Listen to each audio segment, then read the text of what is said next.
You are watching the press preview, a first look at what's on the front pages as they arrive. It's time to see what's making the headlines with the journalist and broadcaster Jenny Kleeman and the broadcaster and commentator Ali Miraj. They'll be with us from now until just before midnight. Welcome to you. Let's see what's on some of those front pages for you now. Well, the front page of the Metro covers Storm Ciar&, reporting that Britain has taken a hammering with 100-mile-per-hour winds. The Grin Reaper reads the Daily Mirror, covering what's been uncovered about former Health Secretary Matt Hancock in the COVID-19 inquiry. The Express is leading with a story about concerns over a planned march for Palestine on November the 11th. On the front page of The Guardian is the AI summit at Bletchley Park, with the Prime Minister's promise the talks will tip the balance in favour of humanity. The Times covers that too, with the headline, AI means nobody will have to work, says Musk.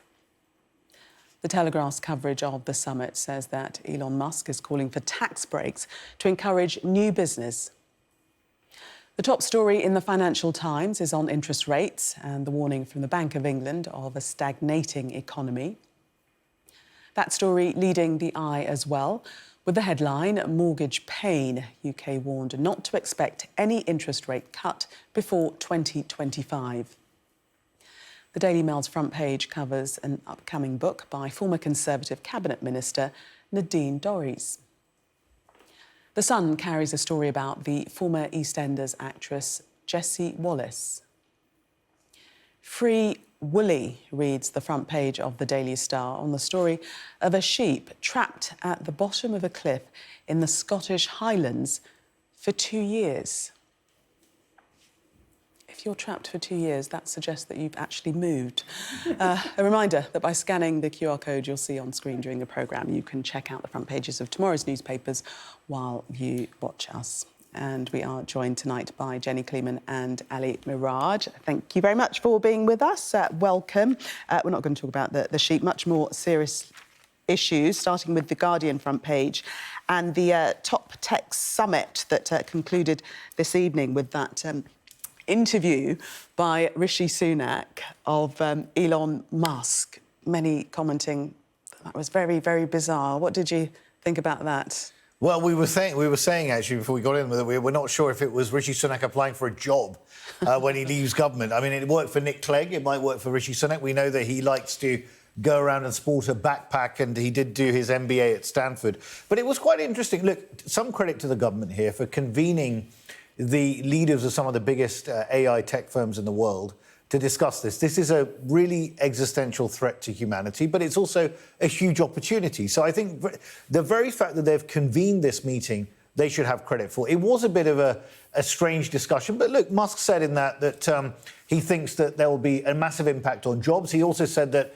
it might also be good for his son, who's not very good with people, to have an AI friend. I could think of nothing worse than that, quite frankly. But the thing that worries me in all this is how do regulators regulate? You've got the real issue here of non-state actors, malevolent actors, and as Mustafa Suleiman of DeepMind said, if you're not starting from a position of fear, you haven't been paying attention. And that is the fact. It is a concern. And we heard from Elon Musk saying that in the future there will come a point where no job is needed and you won't have to work if you don't want to. Elon Musk is a big fan of science fiction. We know this. Well, it's true, he is. And all his ideas are about, rockets and electric cars and driverless cars and microchips in pigs' brains. And yes, there may be a time when a large number of people don't have to work, but you have to think about how the economy is going to work. I mean, I found what I've seen of the interview very strange.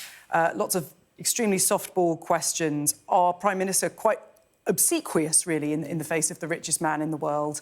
And, you could definitely see that it was Rishi Sunak, the elected, leader of the government of this country, who was really impressed by the fact that he was interviewing Elon Musk and not the other way around. So I don't know who it was a coup for, really, out of the two of them. But certainly this summit has been a great thing for Rishi Sunak, a diplomatic coup, that he's managed to assemble these people, Elon Musk, Kamala Harris, and yes, Nick Clegg in Bletchley Park, to talk about this. He is establishing Britain as a kind of leader in terms of there being regulation. It's great that we're talking about regulation from the beginning. We didn't do that with social media, 20 years of complete complete lack of regulation, here we are. But there are these big existential threats, the quite ridiculous conversations that they were having about the Terminator and other things like that. Whereas there are some really pressing immediate threats that nobody's talking about. What happens if you ask ChatGPT, who should I vote for in the next election? Who's got a better economic plan? You know, there's no regulations on that. These are things that are happening right now, and we need to have regulations on that. Of course, we need to think about the idea of, AI designing bioweapons or us becoming so dependent on autonomous systems that when they fail, we can't function. We do need to talk about all of that, but there are some really pressing things that are much less glamorous than shiny robots that can talk to Elon Musk's son. But Ali, they did get onto the safety accord that was agreed, a voluntary agreement, nonetheless, something that the Financial Times is looking at. And was that significant? Well, I do think it is actually a step in the right direction. I mean, the reality at the moment is that everyone's trying to grapple with what all this means. The technology is moving at such a rapid pace. It's always difficult for regulators to keep up because they don't know what they're trying to regulate. The things are moving at such an exponential pace. And it's like any revolution that's taken place in the past. I mean, Carlota Perez, the economic historian, has talked about revolutions happening in hundreds of years. This is probably the sixth industrial revolution that we're now facing. Things are going to move at a rapid pace. And the issue is really here is, one is regulation, but as Musk alluded to, if this is going to take all our jobs away from us, how do you then find meaning in life? I think it's a very interesting question that he poses. More existentially, more a philosophical one for us.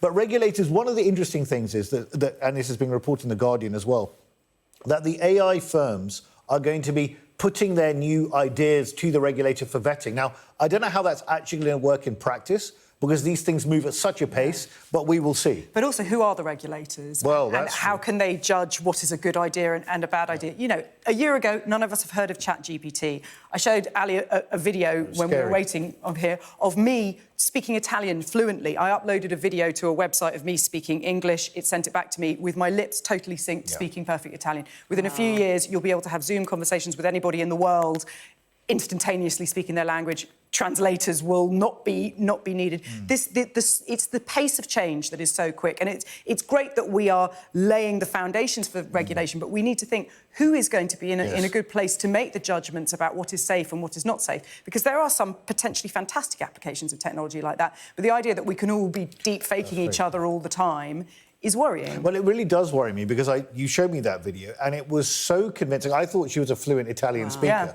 And this worries me about scams, because in the wrong hands, I mean, this could be a nightmare. Yeah. But how do you police that? Well, you're already seeing the effects of it in elections. You see foreign actors trying to infiltrate the democratic process. You saw what happened in the US in the last election. These are serious matters for democracies around the world. OK, let's change subject and talk about mortgage pain. This is the newspaper. UK warned not to expect any interest rate cut before 2025, so potentially after the general election. Yes, so it's going to be a painful year next year, which is not what Rishi Sunak wants to hear. He'll be happy to know that one of his 5 pledges of halving inflation may actually happen, but his other pledge about economic growth is apparently not going to happen. There's going to be a stagnant economy for a long time, and in fact the Bank of England forecasts that inflation isn't going to be back to its target of 2% until the end of 2025. It's going to be a bleak year next year. I mean, Elon Musk talking to Rishi Sunak, who was saying, oh, yeah, there's probably going to be an election next year. Well, there has to be, unless he has one in January 2025. But even if he wants to eke it out that long, it's going to be really grim. People are going to be feeling it. As it says on the front of the eye, 1.9 million households are going to roll off a fixed-rate mortgage by the end of 2024. So there are some people who have been really pleased for the past couple of years because they felt like these high interest rates are going to be like what we thought lockdown was in the beginning, which is, oh, it will be bad for 3 weeks and then it will go back to how it was. Yeah. That's not going to happen.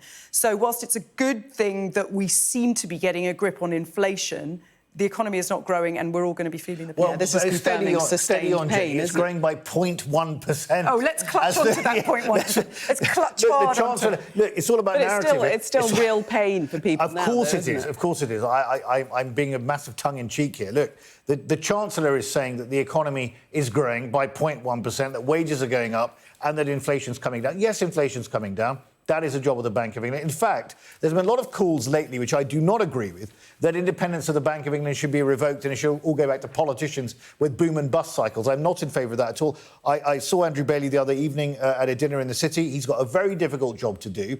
He said, actually, very clearly that he wants to squeeze inflation out of the system. He can't be complacent. And if you look at it, it is painful. And it says over here on the front of the eye that the average mortgage is going to go up to £3,470 a year.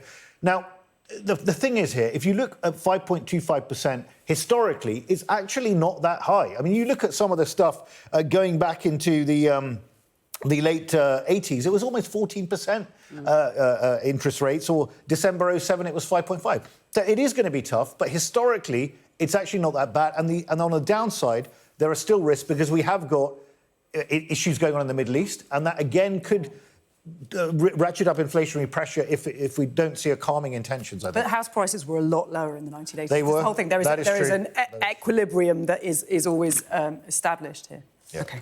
All right, we're going to take a break at this point. Thank you very much for the moment.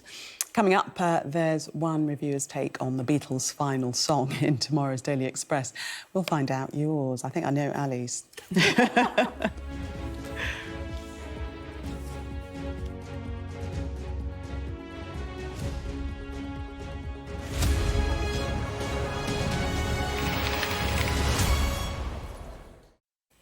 Welcome back. You are watching the press preview. Still with me, Jenny Kleeman and Ali Miraj. We're going to take a look at the front page of the Metro now, and this, the meteorological view of Storm Ciaran, the wrath of Ciaran. It certainly has battered Britain. Ali. 104 miles per hour, 127,000 homes, it's being reported there, without electricity. It's wreaking havoc completely in the Channel Islands, and it's in the south as well. I mean, it's really, really bad. Houses having their roofs ripped off. You can see people completely submerged underwater. Travel's been massively disrupted. A friend of mine's in town. He couldn't get back to Amsterdam tonight. He's had his plane cancelled. So hundreds of flights been disrupted across the country. So it's a real problem. And Jenny, it's not completely over yet for many. They're bracing themselves for still waiting to receive it. I mean, anywhere that has that's on the channel experienced it last night, but it's still going. And then there's the threat of floods to come. Northern Ireland has already been experiencing floods, but there's meant to be floods coming afterwards. So, yes, not a good time to have no roof on your house because the tiles have been blown off, but that's the experience for many people in the Channel Islands. Indeed. To the Express now, and the Beatles. And Ali, you're going to kick us off with this because you have a musical past, don't you? You're not even past present. You're still a DJ. I am a DJ, but I'm a house music DJ. And look, this is not a house music track. I mean, it's a ballad. It's a bit of a wet ballad. I listened to it. I'm not the biggest fan, but it's not. Look, it's nice in a way that the band's got back together. They isolated using AI to the point we were just talking about John Lennon's voice. They managed to isolate that. The band came back together, produced the thing. So I think for diehard Beatles fans, it's nice that this is the closing chapter in the thing. It sounded quite an emotional thing, and I think people like Paul McCartney, obviously, they regard the legacy very, very carefully. So I think it's a nice thing. It could be better with 125 beats per minute behind it, potentially, and a bit of sampling. Drum and bass. A little bit, but good for them. Good for them.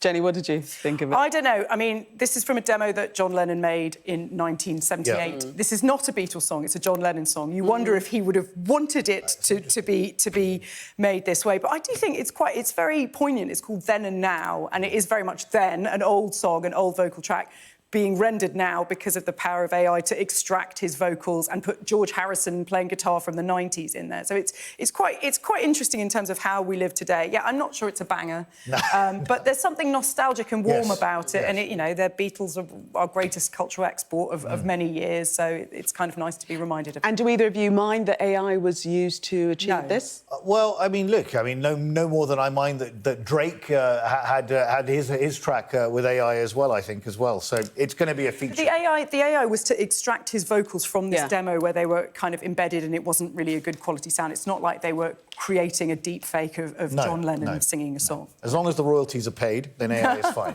Ali, more music. Mariah Carey being sued for $20 million.